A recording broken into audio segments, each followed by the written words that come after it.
really started to see the womb as this creative life force energy. When I began this conscious connection to that space, I could go in there and see my highest self. I could go in there and see, my intuition and hear my intuition. We have the ability within our mind to create infinite realities. The body holds on to cellular memory of our own thoughts, our own beliefs, the situations we've been put into. When this space is lit from within, when it is free of the energetic BS from past lovers and my own negative self-talk and my own societal and religious programming, that's really when it will start to talk to me and it will start to lead and guide me. It really helps to balance the masculine and feminine energy because you're almost forced to release control. And the second that mushrooms came into my life, they forced me to let go. And it felt like I was losing control. When you reached out to me initially, you were speaking about psychedelic, microdosing, and womb health, right? Mm-hmm. So first of all, I want to know kind of how did you get into taking psilocybin? Like, what was it that kind of initiated a whole process for you? Yeah, so I had been doing what the Western medical model said to do for my mental health for years. I was in therapy. I had taken SSRIs. I had taken anti-anxiety medications. And I heard about mushrooms and their ability to help with mental health for several years before I actually got brave enough to try them. And so I had finally heard this woman on a podcast talk about the healing benefits of microdosing for things like sexual trauma. And I knew I had that in my history. And so that I think was the catalyst for me to broaden my horizon and think, okay, I'm already at this point deep in my spiritual journey. I've already started to work with my womb and with somatic healing. It makes sense to me as a witch that the earth would provide something to help me heal. And so I jumped in. I hired a coach. I worked with her to really not DIY my entryway into a psychedelic space. Yeah.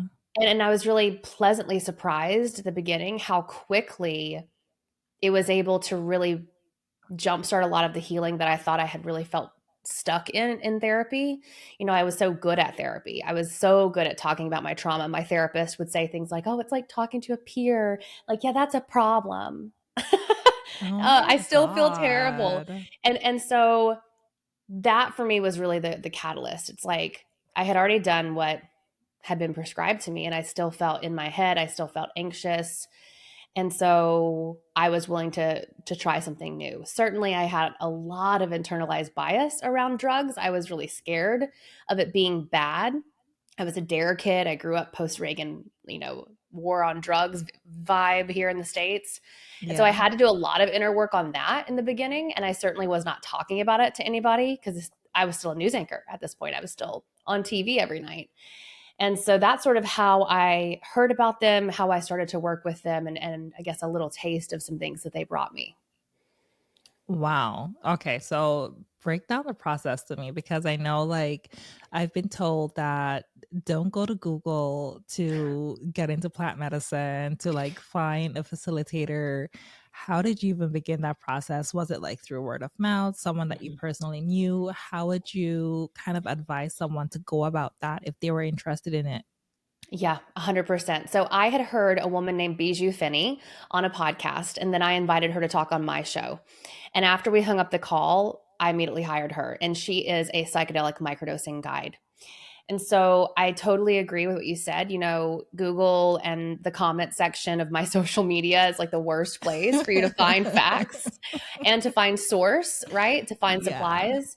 Um, as far as how you can find a facilitator, I am one. I can certainly help with that. If I'm not the one, I certainly know a lot of people who are.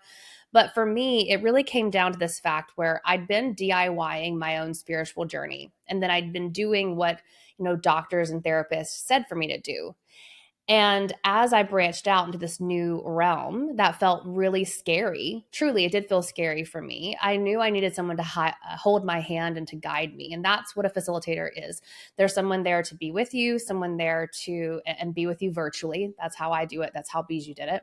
Um, but be with you to hold that sacred space so you can have someone to talk to, so that you can have someone to validate you and really to help navigate the ups and downs that come with ingesting even tiny amounts of microdosing mushrooms, like which is what I was doing most often. Mm. Okay, so the facilitator, when you talk about someone facilitating this process, right? Would you say that um, they would probably have to have some background? Is there any need actually for them to have any background in any mental health? For example, if your trauma start coming up, anything else starts coming up for you, anything being triggered or brought up during this process, how would they be able then to support you during that? That's a great question. I think it really depends on the individual getting help, right? So for me, I know that Bijou was trauma informed. And I know when I started to work with clients in this area, well, I guess we can backtrack. When I started to work with clients around the menstrual cycle, I started to uncover a lot of hidden trauma there. Then, as I did my own healing with psychedelic mushrooms and then started to become interested in bringing that into my clients, I knew I needed to get trained, I needed to get supervised, and I needed to have it be trauma informed. So I did probably about a year's worth of training through two different companies. One where it was very much, psychedelic integration, how to help people with the integrative process. And then the other one that I did is very somatic trauma based, including psychedelics. So I do think that having some form of trauma awareness is important. I will also say I've seen a lot of practitioners who are psychedelic facilitators working with things that aren't trauma related, creativity, play, business. I think that those folks, maybe they have trauma informed backgrounds, maybe they don't, but the place I'm playing in, which is the womb and the body, that was really important for me to have those additional trauma trainings. And if I was going to go to somebody, I would want that as well. And so you can ask questions like, where were you certified? What type of experience do you have? What's your experience with this plant medicine, this fungi medicine? And those are all good questions to ask facilitators if you are exploring finding somebody to work with. Yeah, that's very helpful. Um, why was it really important for you to work with the womb specifically? For me, looking back, obviously hindsight is 2020. I think from the earliest stage of my life, and I guess I should share a little bit of my backstory. I'm adopted, and my birth mother was 12 when she was impregnated, non-consensually, and Wow. 13 when I was born. Now, I was adopted into a family. My father was a preacher, and so I was raised my entire life um, really thinking my body was bad, consciously and subconsciously, right? Like that was teachings that I think I sort of absorbed from church and from purity culture. I'm 39 years old. The early aughts were like the trashest of purity culture possibly out there. Like it was awful, Yeah. And so my whole life I had felt so terrified of my sexuality. I felt terrified of sensuality. And I had this terror about getting pregnant. Okay. Mm, Which I know had to do with with trauma passed down from my mother. And yeah. so when I started to really awaken spiritually, which was around the age of 33, one of the first things I heard was you've got to come off of hormonal birth control if you really want to experience what it's like to be a woman. And so I quit the pill in 2020. And that really forced me to start looking at my beliefs about my cycle, my beliefs about my body, and about sex. And I had a lot of symptoms of post pill syndrome. I'd been on birth control for I think 18 years, 15 or 18 years. I can't remember which one. A very Wow. long time, a very That's a long time long time. consistently. Yes. And so I lost my libido completely. My hair fell out. I had hormonal acne, horrific mood swings. And so I was really forced because of those symptoms to start looking more deeply. Now, Mm, as I did that work, really working with things like breath work, visualizations, trying to connect with my female anatomy, right? My womb, my vulva. Little by little, I started to hear this inner call that, the trauma, the wounding was really there in my womb space. And so that's, I think, what finally came full circle for me and led me to really be looking deeply at the womb. Now, my personal history with sex is that I got herpes 4 weeks after I lost my virginity. And so Mm. sex was always tied to this shame for me. I'm 18 years old, freshman in college, been dating this guy for years. We have sex, I get herpes. And from that point forward, everything about sex was just so dirty to me, and I felt so dirty. And so, Mm. as I started to come off of the pill and reconnect to the womb space, all of those feelings of shame came back for me, and they started to leak into my marriage. And so, psychedelic mushrooms allowed me to really get underneath the root causes of this, to look at what was my shame and what wasn't, what could have been, exacerbated by the herpes diagnosis, but in reality I don't think herpes was the thing that caused it. I think my trauma and my shame was really born from my birth mother. Yeah. Her the things that happened to me while I was in the womb with her.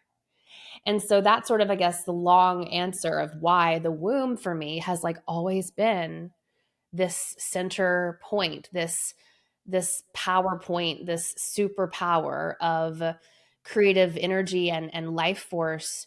And I think it's interesting because I'm child free by choice.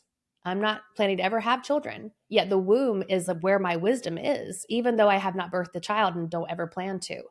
So for those people who are looking or listening to this, and you may or may not have kids, like this work is still really for you, because it's just so instrumental in healing so many elements of your life. Mm. That's beautiful, though, that you were able to recognize your own wounding within that space and just to use that to also help other women through theirs. Yeah, that's so beautiful, Leslie. Can you tell us a bit more, even about what you learned about yourself when you tried the mushrooms? What came up for you during some of those moments? Oh my gosh, yes. So the way that I did the mushroom protocol is that I Mm. ate tiny doses a few times a week for a few weeks. And then I went and I ate a larger dose, which is something that's going to make you trip. Those tiny doses, microdoses, are so small. You're not hallucinating, you're not intoxicated. You can go about your everyday life, but you're often more present, more tuned in. And with intentional awareness and doing things like meditation or visualizations or journaling, you're really able to start picking apart the patterns really, and creating more presence between the triggers in your life and your reactions. And so I did that for a few weeks, and then on my birthday I ate a larger dose. And at this point I was really struggling with this idea of, how do I move from maiden into mother, the archetypal journey of the feminine? How do I move into this space if I'm not going to be a mom? I felt very stuck in my wounded maidenhood, and this like elongated maidenhood, right? And we're talking archetypes here.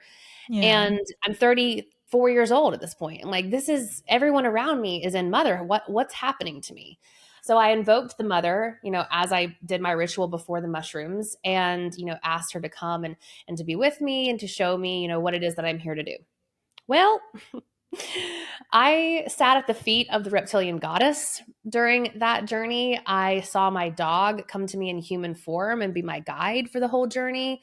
And I Mm. really felt throughout the whole thing this lovely mother feminine energy that I hadn't experienced consciously, right? Like I grew up in a patriarchal world religion where it's a male deity, didn't have place for the mother really. I didn't have a close relationship with my adoptive mother. At this point I had not met my birth mother. And so for me, I was able to really see the healing start there. The other thing that happened, well, first of all, my period started that day early, like as I'm taking the mushrooms. And Yeah. as someone who's a menstrual cycle educator, like my period tells me so many things. What also happened is I had like deep cramping, and like I would catch myself making these like in labor sounds. Oh my And at points goodness. I saw myself in the womb, like I saw myself in the, like how I would imagine we could see in the placenta. And I guess we can't because obviously it's the dark void, but like imagine like that type of tissue before your eyes, and you're kind of seeing through the veins. I, Yeah. I felt myself there in the womb. I felt the transported trauma being placed on me from her, my birth mother's lived experience. It was wild. And if I had Wow. not had a guide at that point to be like verifying and validating, yep, this makes sense for you. Yes, you're doing it right. Yes, nothing's wrong with you. I probably would have like come out of that thinking, okay, that's crazy. Yeah. But then I ate tiny doses of mushrooms for several more weeks as I continued to work with my facilitator, and I was really able to start to uncover some things in my life that were keeping me, we'll say, stuck. For me, it was the inability to be vulnerable in my relationships, the inability to be open to receiving. I felt like I had to prove and hustle and strive, and that was certainly born from that sexual shame and Mhm. herpes. And Mhm. I had had a lot of grief in my life that I did not feel comfortable dealing with. And what I'll say about mushrooms is they give you what you need, not always what you ask for. And so when I work with them and I work with clients, we always set an intention. And I say, this is a flexible intention, right? This is kind of an umbrella. Other things could come to us as we work with Yeah. this. And oh my gosh, that year I left my 15-year career in TV. Two of my three dogs died back to back. And I don't say this to scare people, but I think for me, it was like this very Kali year where I had to burn it all down so I could rise from the Mm. ashes. And I had to be forced to look at where am I playing into my patterns? Where am I, still, even though I'm in a loving relationship, failing to show myself authentically to this person? Where am I afraid to be vulnerable? Where am I afraid to feel all these feelings? And that's really what the mushrooms did for me. And 2022 was a pivotal year for my life. Wow. Um, yeah. And so that's sort of, yeah, what that was like. Oh my goodness. So many transitions. Yes. And sorry about your dogs, by the way. Oh, yeah, that was hard. But for me, what was interesting is the other thing happening around this time, and I guess I should say that started in 2020. I had become really interested in getting sober. Mm. And yet I'd go 4 to even up to 6 months without drinking, and then I always kinda had this, like, countdown in my head about when the next drink would happen. "Oh, I'll make it to my birthday, and then I'll drink," or, "I'll make it to summer, and then I'll have a drink." And so as those really traumatic things happened, I relied on alcohol Mm. more and more, but yet here's what mushrooms had done for me. They made me very aware of why. I was like, "Oh, you're drinking because 'cause you're numbing out. Okay. We can do that right now. You can drink this alcohol and you can numb out from these feelings, but these feelings will not go away just because you're drinking. Just know that." Yeah. And so it gave me this ability to have a lot of curiosity and also compassionate curiosity. Later in 2022, actually, my last drink was on Christmas Day of 2022. At the Mm. beginning of 2023, I entered into my psychedelic training and I entered into another really intentional experience with microdoses. And I've been sober ever since. Mm. So a lot of things shifted for me in those 10 or so weeks where I really sat very intentionally with the medicine. And I was guided by my own teachers. And, my training lasted a lot longer than that. But those 10 weeks were so pivotal because I was mourning a lost friendship at that point as well. I was still grappling with who am I if I'm not a news anchor? And yeah, I was still trying to process the deaths of those dogs and the death of this identity that I had really wanted since I was a fifth grader.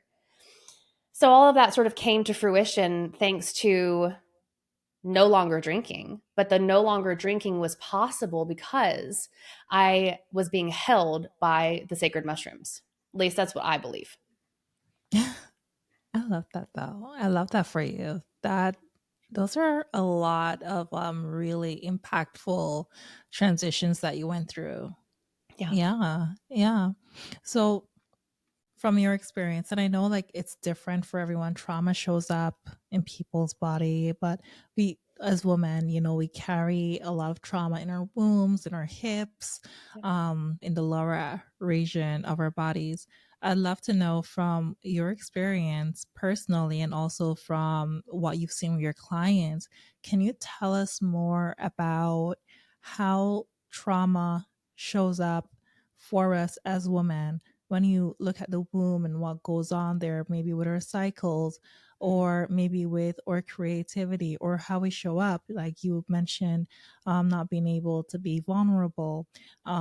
as an example. So I'd love to know some more about how that can show up in different ways. Yeah, for sure. That's a great question. So we'll start with my experience. For me, it was very much this inability to slow down. And when I would rest, I would feel bad. I would feel like I couldn't settle. And so what the womb has really showed me, and what cyclical living, which just means living in alignment with your cycle and really flowing with your cycle month by month, it's shown me that there are times to reap and there are times to sow. Like there are times for harvest and there are times for planting. And so Mm, that really helped me to start to navigate the ups and downs. And I think that was a direct line of like aha intelligence from the womb. Now, physically, the big thing that I saw in myself was completely numb genitals. mm, Like, because I contracted herpes via oral sex, which people don't talk about being able to happen, but that's what happened to me. That's like the blood test that I test positive for is the HSV1, which is the cold sore virus. HSV2 is usually the one that is a genital specific, but you can get them both everywhere. yeah, You know, I was so against oral sex, even with someone who was very into that and wanted that to be part of our sexual life. yeah. But I felt very numb, I felt very closed off, and I felt very unsafe with those Mm, things. And so the other thing that manifested for me was just this like dull numbness. I once, and I can look back again, 2020, hindsight 2020 for sure. I was working yeah. with a therapist and they had me do this body map. And it was like an outline, right, of the body. And they're like, color in your body. They didn't really give you anything. They just, color it in. My head was very bright. Like I've always been very attached to my intellect and like my self-awareness. The rest of the body I shaded gray, and then over the genitals I put a big red X. That Oh tells you a my lot. God. Mhm. And this was years before I was doing psychedelic work. Wow. But then when I started to go into the body, I realized like I felt completely numb from the neck down. I felt like two separate beings, like a headless horseman over here, just like blah, blah, blah, stumbling around. And Mm, then like, a very aware and intellectual, intelligent person with just like a floating head.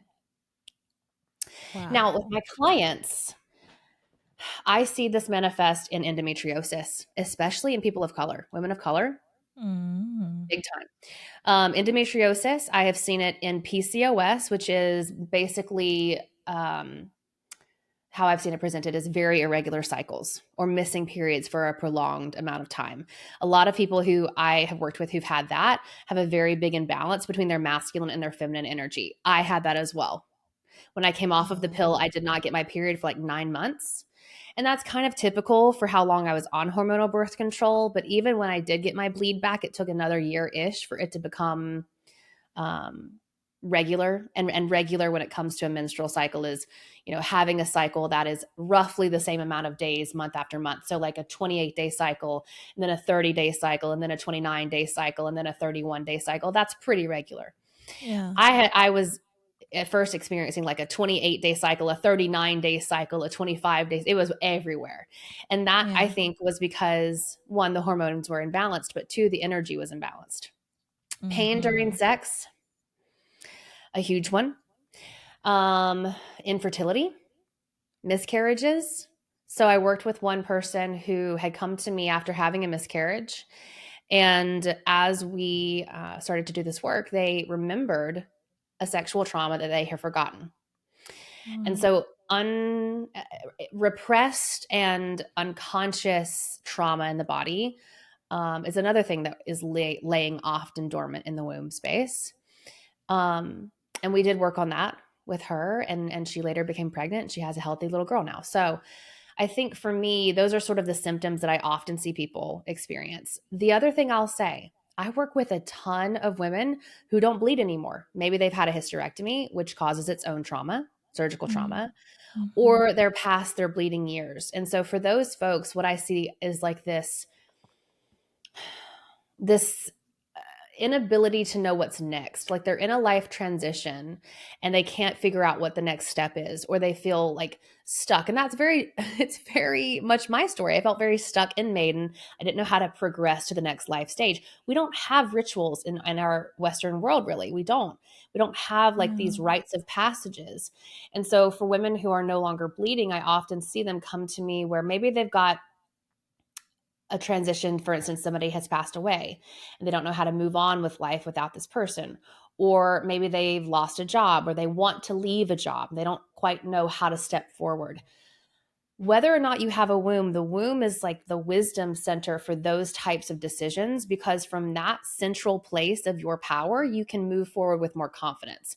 So that's really Mm. why I think mushrooms can help awaken that space, and why doing things like somatic breath work or visualization or massage or journaling or taking a vision journey into the womb can be all really lovely ways to, help you get past the block that's keeping you stuck.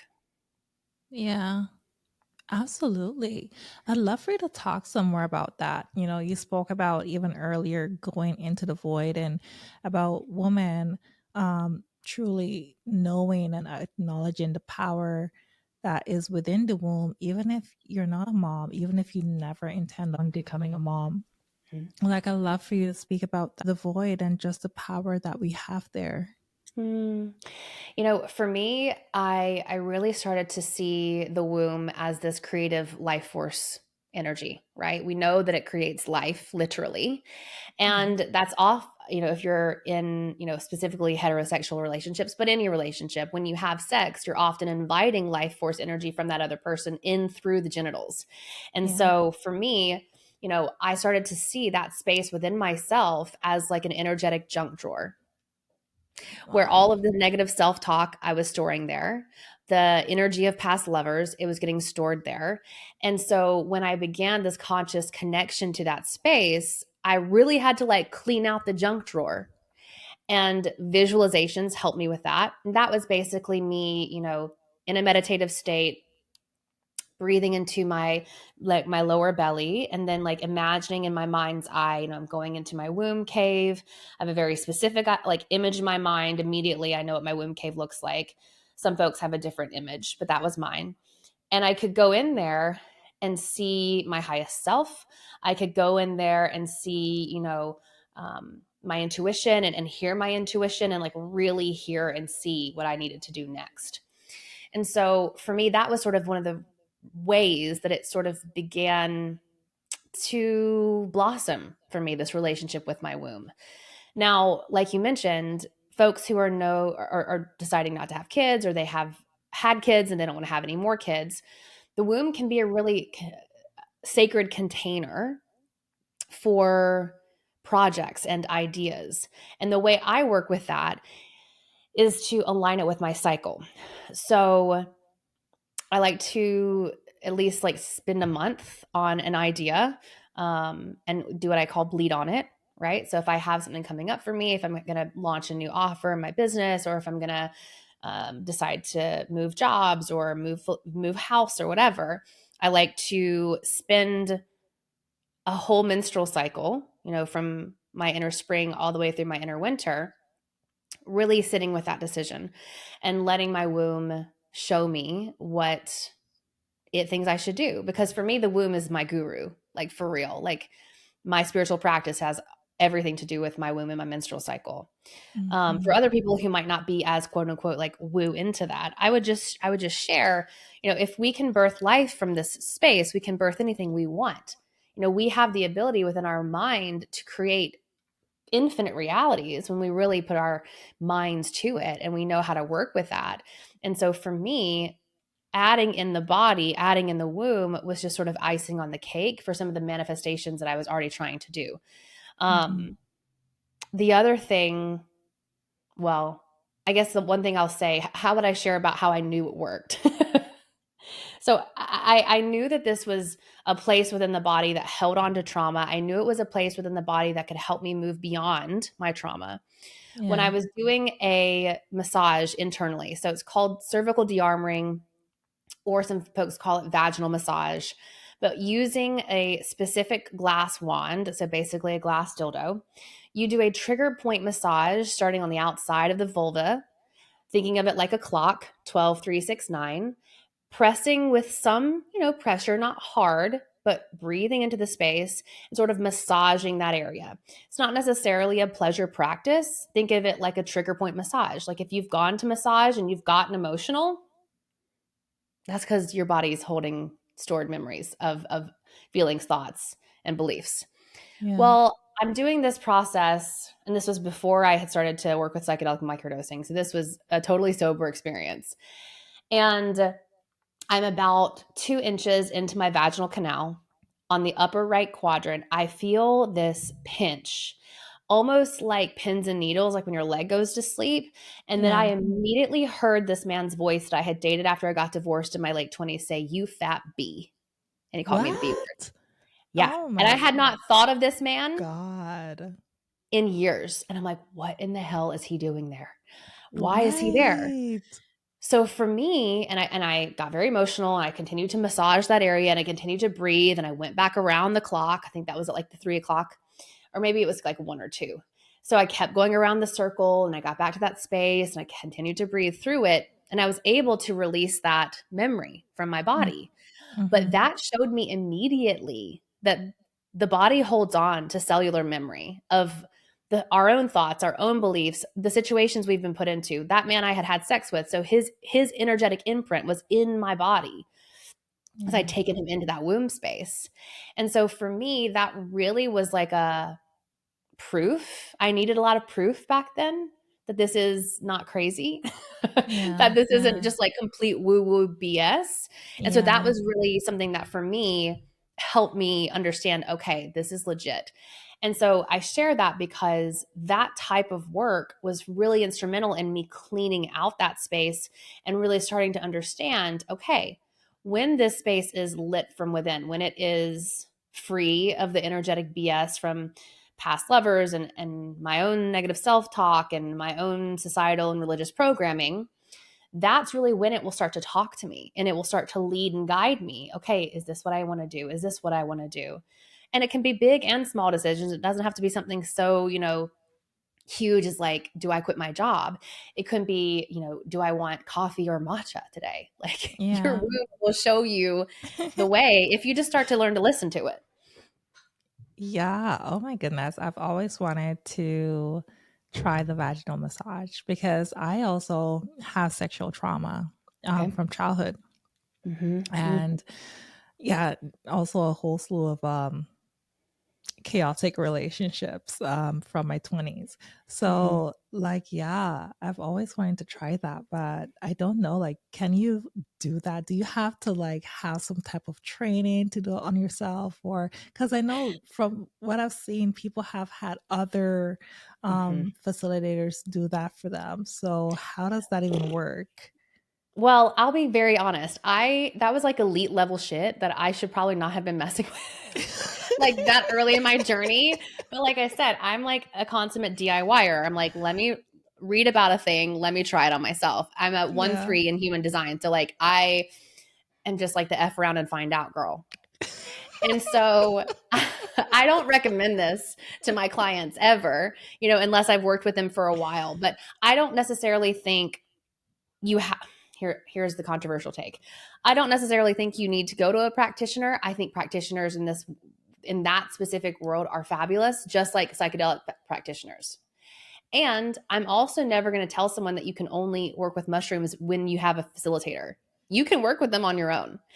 Now, Yeah. the transformation is going to be different.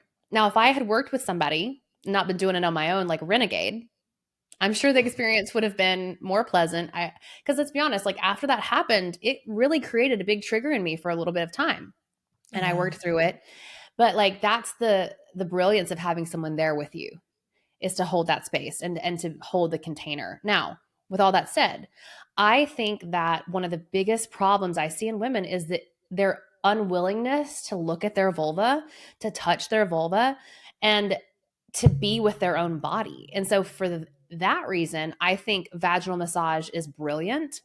but I would probably do it in a different way instead of going Mm. straight to cervical de-armoring, which is that trigger point massage, which again, you are certainly welcome to do. I did it on my own. I learned it from a woman named Rosie Reese, who owns Yoni Pleasure Palace in Australia. She had a membership that I was in, and I had been studying with her for a while when I did it. But That's I would so cool recommend, though. yeah, I would recommend you just do with hands only and start on the outside Yeah. and start with breath. Start with cupping the vulva, really breathing into the space. Maybe you also like, I'm a Taurus, so like everything about my world is very like sensual. So it's like, what's the smell going to be? White, like we got to have a certain scent for this. I have Yeah. one specific massage oil. I have literally programmed my brain because I use it constantly for this one thing. Like when I smell that smell, all right, this is what it's for. So like Yeah. think about the sensuality of the ritual. So what is the smell? What's the lighting going to be like? What are you going to be wearing? What are you going to be listening to? Are you going to, have something to eat as well? And so just starting with soft cupping of the vulva area. By the way, for those who listen and don't know, vulva is everything you see on the outside. Mhm. And so then really asking permission of your vulva. All right, would you like more of this touch or not? Then maybe you do, get naked from the waist down, use a nice massage oil that's yoni safe, and, maybe give yourself a little outside massage, or even just like with loving eyes, using a mirror to like look at your vulva, to look at the little petals and to look at, your lips and your folds. For me, that was really, really healing. I come from this, my dad's a preacher, right? Like I was not looking at my vulva growing up, believe Yeah. me. Yeah. But it's like that for me was really healing. And so I think anyone listening could very easily go into that work. Um, if you feel called to do vaginal massage on yourself, again, I'm going to say that's your sovereign choice. And I'm very much into sovereign choice. Like you've got the choice to do what it is you want to do with your body. And yes, there are fabulous practitioners who also can help you with that.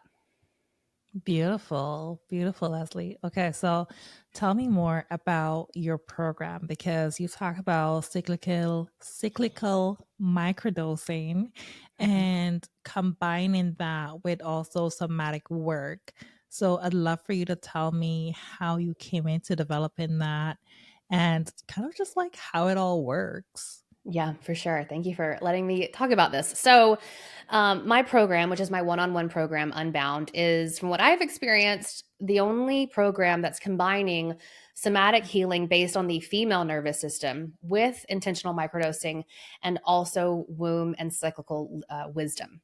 And so, what that looks like is working with women to first find ways to help them regulate and expand their nervous system. And that's like a huge jargony word. Like it's such a nervous system practitioner thing to say, expand your nervous system. What that means, let's be very clear, is that you're expanding the window of tolerance within your body, the window of safety within your body, and making it fat. Like you want a fat window of tolerance so that when Mm, things happen, you're not getting thrown into activation or into dysregulation as much. You're still going to get thrown into those places. If you don't, you're dead, right? Like your body has to go through certain processes to survive, right? yeah. But broadening this window through somatic practices like breath work, like movement, but really it's about just learning the language of the specific body I'm working with. So if this person has experienced a lot of anxiety and that's their default mode, we go through practices that are going to help calm that.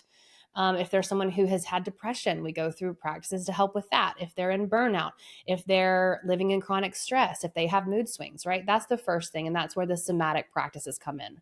And Yeah. again, I see somatic healing as learning to speak the language of your body and letting your body be your guide moving forward. So just strengthening the body mind connection. Then adding in intentional psychedelic mushrooms, tiny doses. We figure out what their dose should be. We figure out a ritual for them. We figure out how long their protocol is going to be. I work with folks usually for 3 months at a time. And then finally, depending on their own cycle, again, I worked with a lot of people who don't bleed anymore, but if you're someone who does bleed, then really looking at, are we going to microdose in tune with the cycle? Are we going to microdose in tune with the moon? Or are we going to cycle our microdoses based on maybe your work schedule, or something more, I won't say masculine, but more mundane than the Yeah. two very woo areas I usually work within. And so my cyclical microdosing method is something I developed about 2.5 years ago, and it's splitting the cycle in half. So the first 2 weeks of your cycle, when our symptoms are often pretty non-existent, right? Spring and summer, so follicular and ovulation, microdosing just two times a week. Mm-hmm. And then when our symptoms peak in luteal, microdosing up to 5 times a week. This can help with the drop in serotonin that happens when estrogen falls. This can also help with regulating mood, which can also be something that's really triggering for folks when progesterone rises. And it can also help with neuroplasticity. We're seeing some studies finally come out about the shifts in neuroplasticity, cycle phase to cycle phase. Yeah. And so when you're backloading your microdoses, meaning you're microdosing more often in the second half of the cycle, I really see that as just opening the channel to the divine, because then after you bleed, you're back to those 2 doses a week. And now you're really implementing all of the downloads that you just received.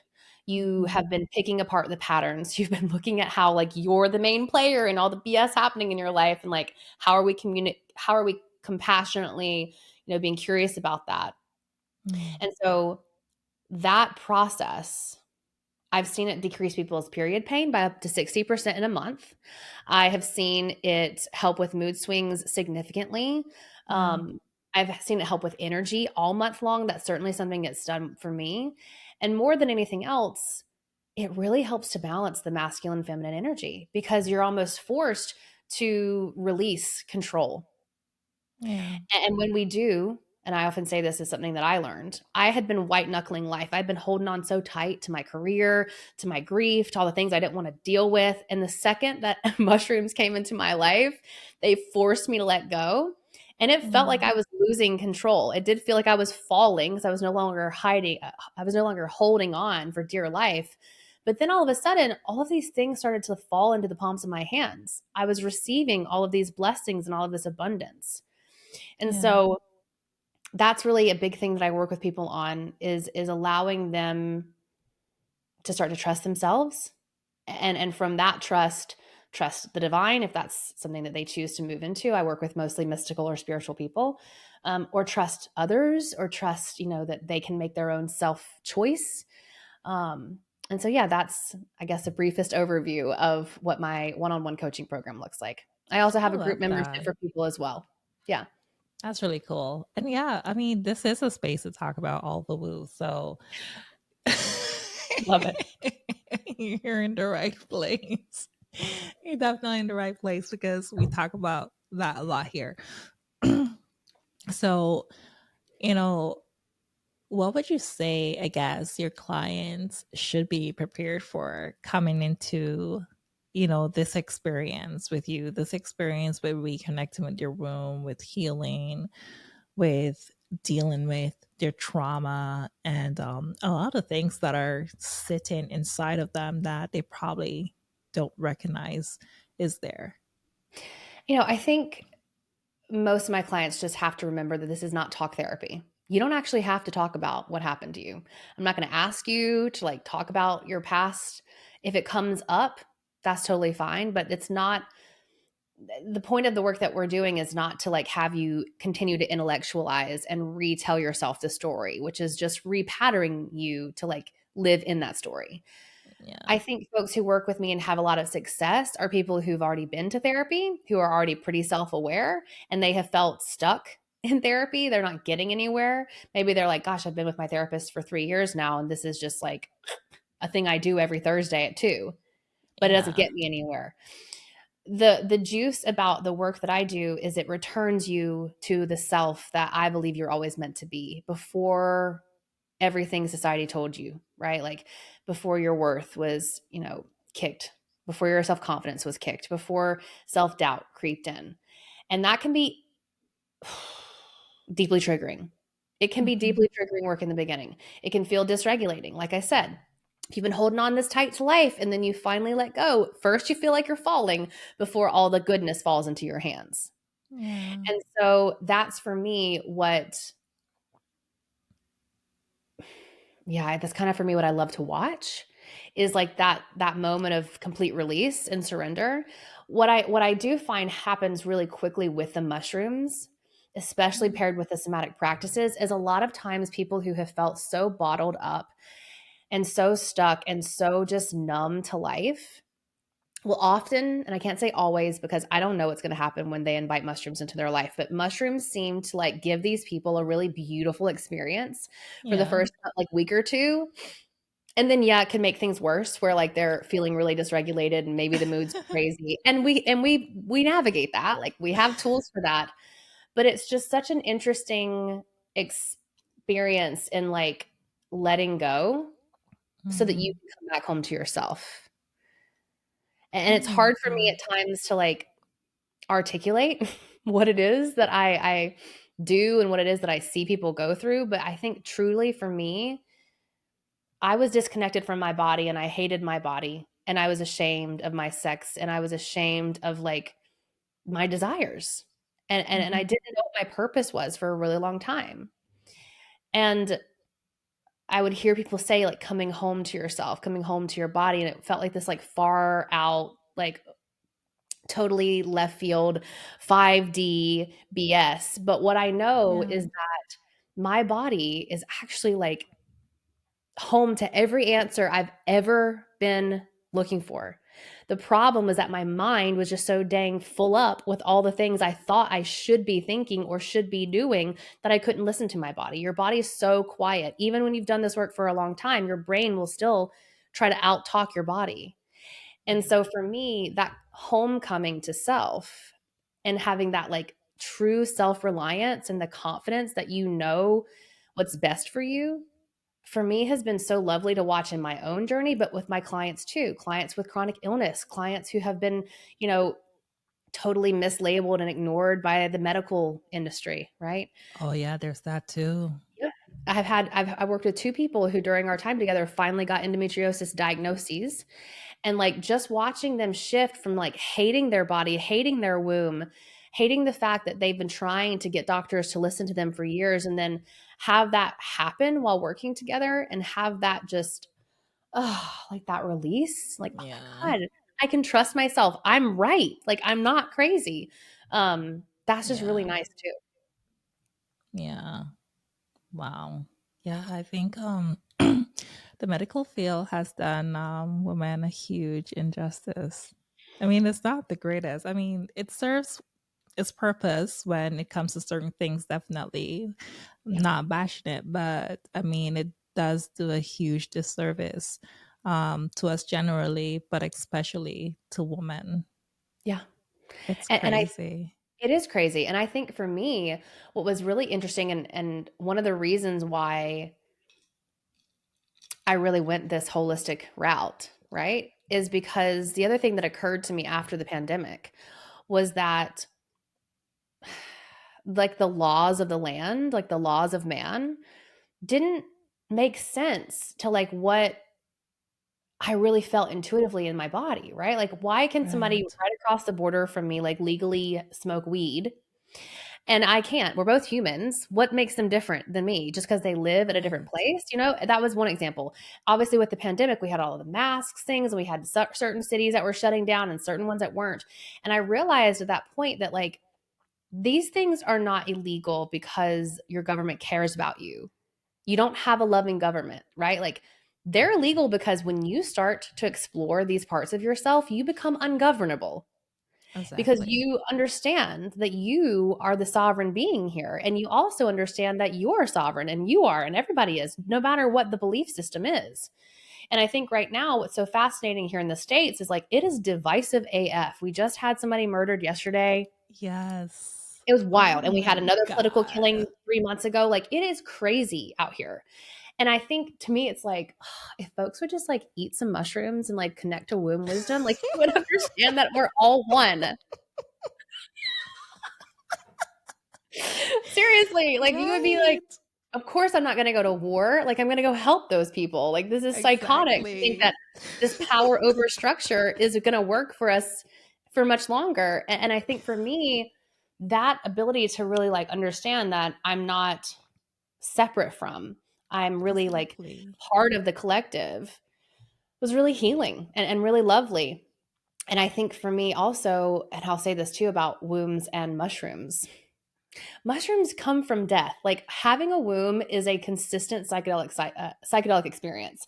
Like Yeah. death and rebirth monthly. You bleed, you're retransitioning into the birth, right? Like I just started my period today. So it's Yeah. like psychedelics and the womb are so beautifully combined together already because mushrooms make the world fertile. What's fertile? Your womb. Like they're just beautiful synchronistic like allies Yeah. that I think love working together. I see mushrooms as deeply feminine. I think they're like a very feminine energy. But again, I think it's because they come from the void. And the womb is also this void of infinite potential. And when you combine the two, like you really can start to break out of all the things that have held you back for your entire life so that you can live in a way that finally feels joyful and exciting and not like being stuck and held back and numb. Yeah. Yeah. Amazing. This has been such an amazing conversation. I Oh my agree. I love it. goodness. Yeah, it's such an amazing conversation. Do you have like just from talking to other women, do you have any insights on like some of the other things that we deal with? Like I know you mentioned endometriosis, but there's like ovarian cysts, there's fibroids, all these things, right? Mhm. Um I truly do believe that there is a way through healing some of these things, but as you said, like you kind of question a lot of things that we actually know intuitively if we're truly supposed to take a look at it and really come home back to our bodies, right? So it seems so far out there because we're so used to operating on this, this mindset and this way of existing whereby we're used to suffering in a certain way, or we're used to lacking the attention and the assistance that we need, and people truly taking our experiences seriously and validating that, much less to actually look into it and actually try to help us with that. So I don't know, like, what is your take on a lot of these other experiences that we're having as women with our wombs, and how we can truly begin to honor our bodies and, Mhm. like find ways to kind of like heal that, or just advocate for ourselves better, right? For example, if you truly do need medical intervention, you know that something's just not right, Mhm. because that is a thing. Like pap smears being like difficult to get nowadays, that's wild to me, Mhm. right? Yeah. Well, I think you hit the nail on the head at the end, right? I think that medical intervention, the Western medical model, is really essential. You know, we're blessed to be able to know a lot more than we did 200 years ago. Yeah. And like we've talked about a lot, I think that what's happened is we've been outsourcing our power to other entities and not trusting ourselves. And so I would say, if you have been trying to get a diagnosis on endometriosis, which can take us up to 10 years on average to get an endometriosis diagnosis. It's Yeah, crazy. crazy. Fibroids and cysts, are something that I think often they can diagnose with a little bit more ease than endometriosis. So maybe it's not taking as long to be heard. But I would say, while you're also possibly working with the Western medical model, for me, what's happening with your repressed emotions?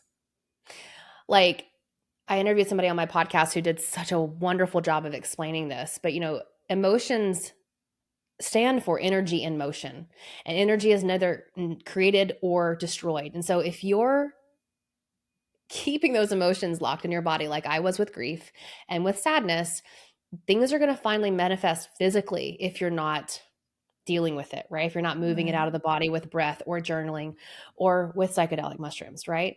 And so that for me, oh man, like there's a lot of books I've read where like cysts on a left side ovary versus a right side ovary can mean like one emotion versus another emotion. Breast cancer can mean a certain Oh, emotion. So that is something that I kind of take with somewhat of a grain of salt. And again, it's a case by case basis, as far as that like direct causation. Is it a cause? yeah, Is it yeah, not? yeah. But I really do believe that the things that we repress are going to come out in some way, Mhm. shape, or form. That's also kind of shadow work, right? And Oh, yeah. so, what I would just say is when you can learn to listen to your body, which is something somatic work really helps with, which is something psychedelics really help with. So does womb work. You're going to have a lot less trouble figuring out what your intuition is saying to you. Should I go to the doctor for this? Should I go to an herbalist for this? What about an acupuncturist for this? Do I need to do breath work today or go for a walk today? What is it truly that I myself need? Because your body is going to tell you that. All of our jobs are just to learn to listen to it. And it's Mhm. hard because of the modern society we live in and all the distractions that are baked into our life. It is really hard for us to listen to that. But when you can, I think that's when a lot of these questions can be a little bit easier to answer, as far as um, at least on an intuitive basis, like what your intuition is showing you. Yeah. Beautiful. Thank you so much, Leslie. Is there anything else that you'd like to tell us about that we haven't touched on yet? No, I think we did such a good job. I think, if you're listening to this and you're interested in exploring your own microdosing, I have a free guide I can give Kertia to give to put in the show notes.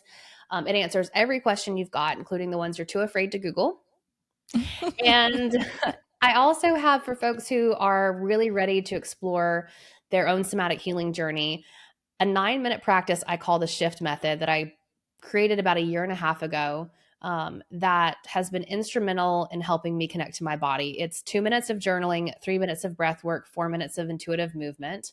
Done every single day, that's going to expand that window of tolerance, the safety in the body. We're talking on September 11th as we record this interview, and so this month I've been doing live somatic sessions with the shift method every day for my group, and it's shocking just how much better I feel. Like, I'm literally a somatic Amazing. practitioner. But man, I created that after my last dog died, the one who was certainly my soulmate dog. And I had such deep grief. I knew psychedelic medicine was not what I wanted to ally with. My body was what I needed to work with. And so that's where Shift was born. And I can also give you guys a link to that. But those are the two things I would suggest looking into based on our conversation. Awesome. Thank you so much. Can you tell us real quick where we can reach you? Of course. I'm on Instagram at Leslie Draffin. I'm on TikTok at The Womb Mystic. I also have a podcast called The Light Within. My website is just my name, lesliedraffin.com. And if you do grab one of those free guides, you'll get onto my email list where all the real juice lives, because it's more of an algorithm free way to converse. Yeah. That's where I talk a lot about my coaching, and I share a lot of client wins. And I also share a lot of like in the moment somatic practices. Like, I just sent out an email yesterday, a 60-second reset when you're feeling anxious, that kind of thing. Awesome. Thank you so much, Leslie. Of course. Thank you so much for having me.